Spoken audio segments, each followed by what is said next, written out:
Hello, everybody. Welcome back to the Science Dispatch Podcast. Excited to be with you as always. My name is Cameron English. That handsome devil over there, Dr. Chuck Dinnerstein, Director of Medicine at the American Council on Science and Health.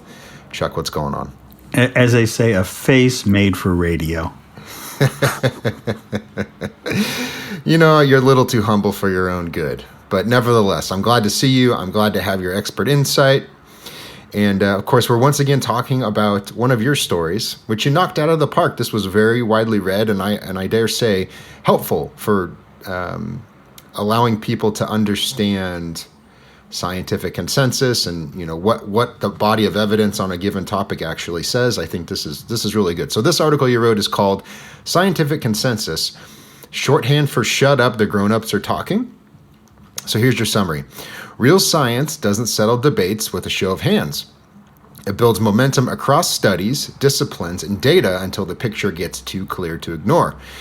Holden Thorpe, the editor of the journal Science, argues that's not consensus, it's convergence. It's what we should be listening for if we can hear it over the static. Okay, so real quick, Thorpe wrote this article called Convergence and Consensus. This was published by Science on April 24th of this year, so people understand what we're talking about. So take it away. What's his thesis here, and what do we need to know?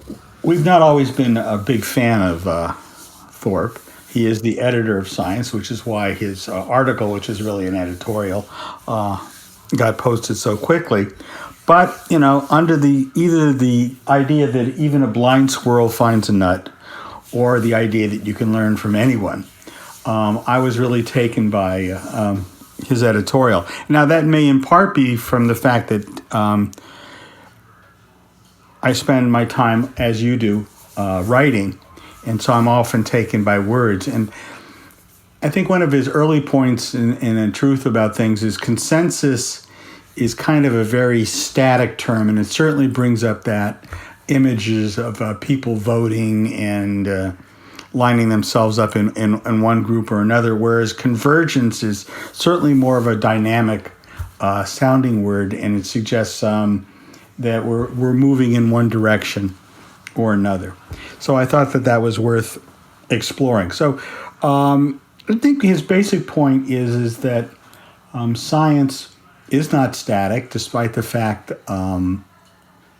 of how politicians and public health officials often try to present it to the public. It's built upon the work of others. One way to think about it is, and a lot of times people are very loose about how they talk about it. They talk about a theory of this or a hypothesis of that. And you can make a distinction between the two. A theory is really much more along the lines of what Holden was talking about in terms of convergence. It explains a wide range of real-world phenomena as compared to a hypothesis, which is really an attempt to explain one aspect rather than many. And I think it's important to separate that out. There is a hypothesis that Elvis is still alive. That is not the same thing as the theory of relativity, which explains a whole lot more than simply Elvis. In any case, more practical considerations is that there's really never been a study that has shown that high blood pressure or cholesterol are the cause of coronary artery disease. And so when we talk about the multiplicity of articles that talk about that, we're really talking about a convergence of studies all pointing in the same direction. So that's one point that he tries to make. He also makes the point that oftentimes once we have some convergence, it's not necessary to continue replicating in the same area because the replication oftentimes confuses the issue more than clarifies. And the example I think probably for that is the amyloid hypothesis for talking about Alzheimer's disease.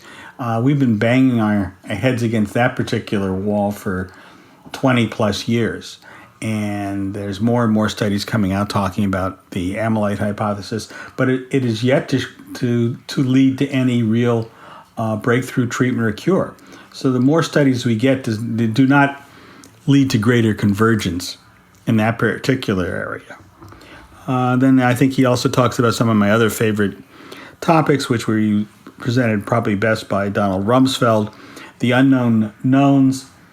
So in nutrition, that would be the fact that all the nutrition studies talk about this ingredient or that ingredient, but they all fail to talk about exercise and portion control. The other one is the unknowns, which is probably the more difficult one to get at. And that, if you're looking for an example, again, if you're looking at the amylite hypothesis, by continuing to perseverate on the amylite hypothesis as the theory, to make that distinction, for Alzheimer's disease or dementia, we ignore a multitude of other possible causes, and we do that at our own risk. So you're really left with recognizing the fact that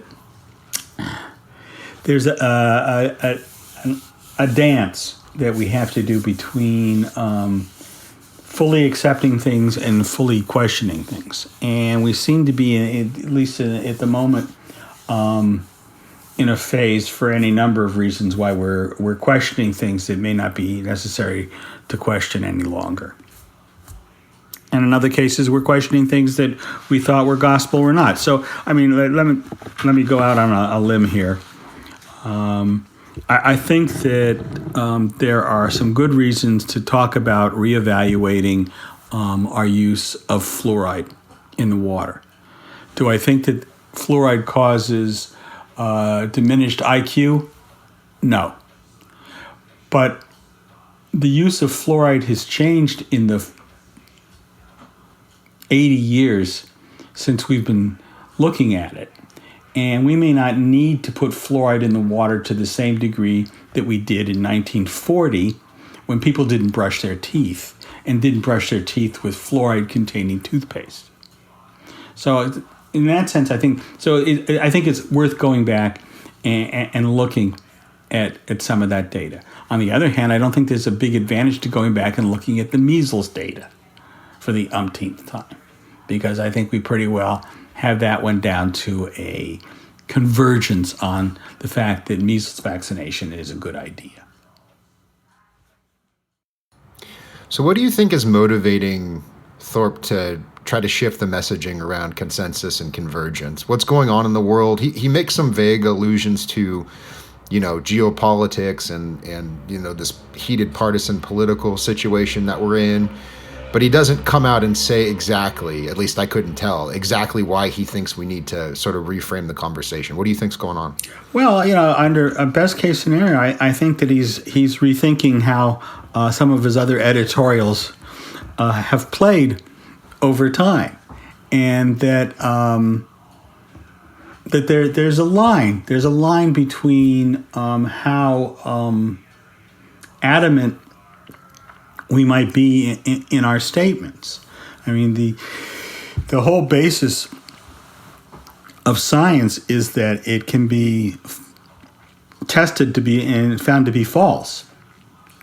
And so if the basis of science is in falsification, then we have to be a little bit more humble in talking about it. And certainly the last several years, there's been a lot of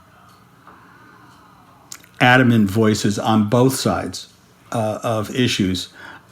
Strident may be better than adamant as a word choice there. And I think that he hopefully is starting to see that some of that stridency that he used previously is not warranted. That being a little bit more humble and respectful of our place on the planet wouldn't hurt. Returning to our conversation about public choice economics last week, my more skeptical side says this is at least in part motivated by some concern he has about the status of the science community in society more generally and in policy discussions. That isn't to say I'm disappointed to see this. I think this is actually good. I think what he's saying, if I'm reading this right, is, consensus may be a byproduct of the convergence of evidence, but we need to stress that there are these independent lines of data that are taking us to one conclusion or another. Instead of trying to shut down, hence your title, instead of trying to shut down the conversation with, we're really smart and we all agree on this, we need to talk about, this multiplicity of studies, this Right. very broad, body of data. Comment on any of that. So, I think you're correct. I think the problem is in the art of identifying the Goldilocks range of diversity that you wish to bring into the conversation. And I think that we're seeing a tidal shift in direction, though I think that they're both lacking the diversity that's requisite. As we go forward with the Maha movement, the Secretary Kennedy and the gang have been very clear that they want greater scientific transparency, although I'm not quite sure what that ultimately means. And that part of that is to remove anybody that has a conflict of interest or any industrial representative from discussions over policy. The difficulty with that is twofold. One, the people that are experts in the area have a built-in conflict of interest because this is where they've spent their life's work. So they have a conflict of interest there. In addition, when you talk about, effectuating policy, if you don't have the people from industry involved, what you're going to do is come up with policy that's pie in the sky and has no basis in reality. You can make whatever policy you want, but it will not be effective if you haven't talked to people that are, frontline in the trenches workers carrying out what you'd like to see done. So I think that there's a problem there. And then again, on the other hand, people that have a conflict of interest definitely have an axe to grind. And will cherry pick and do whatever, misdeeds you wish to characterize them as doing in order to do that. And the difficulty remains identifying that right group of diversified opinions that help you move towards convergence.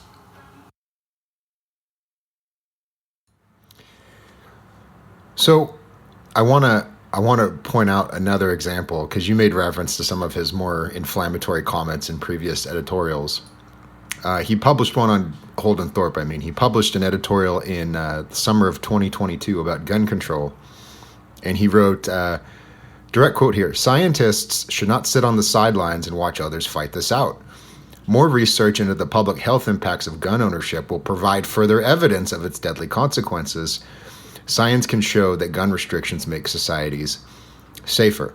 And then in the same editorial, he went on to say, the National Rifle Association and their well-funded political lackeys are basically being allowed to run the table on this conversation.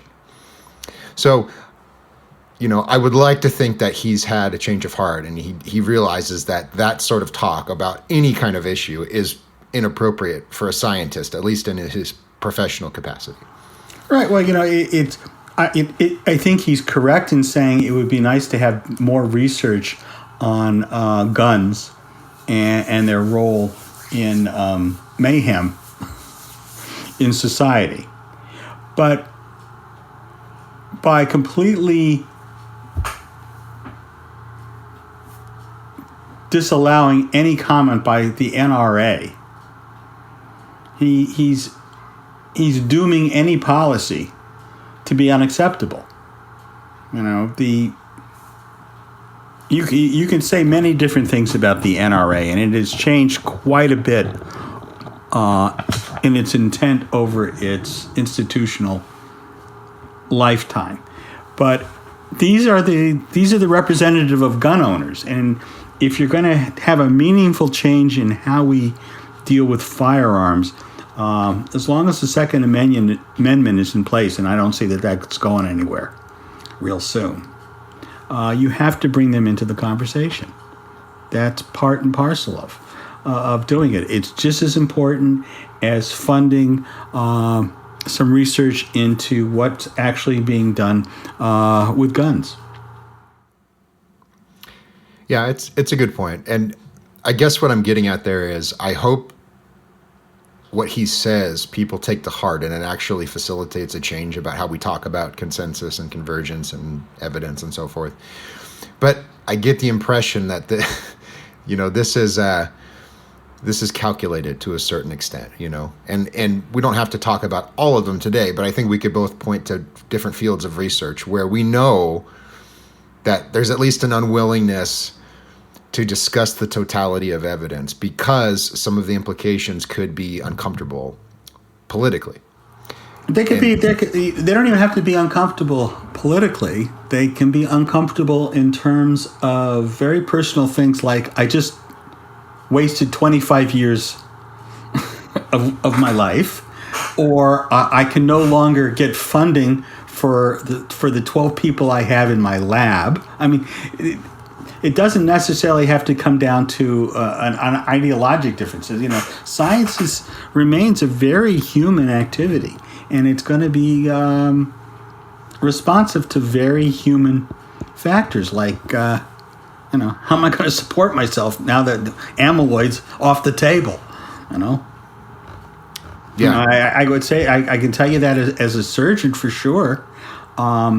In my clinical lifetime, we went from doing open surgery for everybody, cutting them open and fixing things, to endovascular surgery.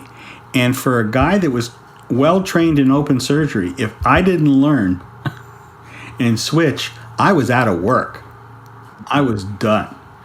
So there's nothing like facing a financial problem to motivate you to learn new skills. But in the middle of what would be considered my most productive years as a physician, to have to go back and learn things and to be uncomfortable again in the operating room. For the first time in 15 years, to be uncomfortable again because I was doing new things, it is a challenge that we have to recognize. We have to recognize it's just true for scientists too. Yeah. That's a great point. And I think you deserve, and people who do what you do what you did, deserve kudos because you recognized a major, transformation in your field and you adapted. And you had an incentive, right? I need to pay my mortgage, and so I'm going to figure this out. But that's encouraging to see because a lot of people struggle with that. So maybe the takeaway then, regardless of, Thorpe's sincerity, which I have no way of. I know you're not believing he's really sincere on this one. I don't. Well, but in fairness, I can't adjudicate his heart in his head. Like I don't know what's driving this. Based on what he said in the story, my suspicions are, this is him putting up a flag and saying, I'll play ball a little bit. Like he made it through without insulting Jay Bhattacharya. Okay, right? Fair enough. But I think the point that he's making can be taken to heart regardless of what he actually thinks about it, whatever that may be, So like for people on Twitter, I see this all the time. They'll see a study that validates a concern they have. Like one of our recent examples was living near a golf course could increase your risk of Parkinson's because of pesticide runoff, right? This kind of dopey epidemiological science. I think you could probably just tell from that brief summary that there's a lot of problems in that case control study. That one's going. Right. So in other words, if you're looking at something like that, you're just Joe Schmo out there on the internet. You could stop and go, okay, let me think through this. Maybe I should do a little more homework before I start retweeting and declaring that, old people living on golf courses have, neurological disorders because of pesticides. Maybe it's just that they're old. Hey, whippersnapper. Hey man, I respect my elders greatly. That's why I'm very happy. I try not to be an elder, but there's really very few alternatives I like other than being an elder at this point.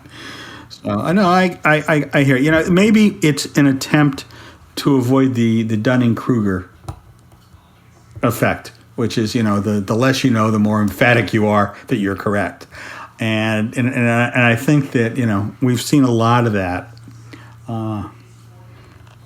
in the last several years, and some of it may actually be due to the fact that our media is so different, and our media likes emphatic, wild gesticulations much more than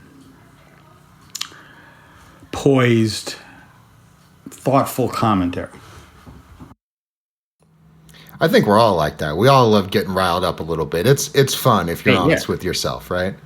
Yes, to a certain degree, that this is true. Though I would say, having been married for many years, that sometimes you don't want to poke the bear. Yes, indeed. Pick your battles, young men out there. That is Yes. some advice from two married men. Combined, we have significant experience, most of it being Chuck's. But still, very good advice. All right, once again, Chuck's article is called Scientific Consensus, shorthand for Shut Up, the Grown-Ups Are Talking.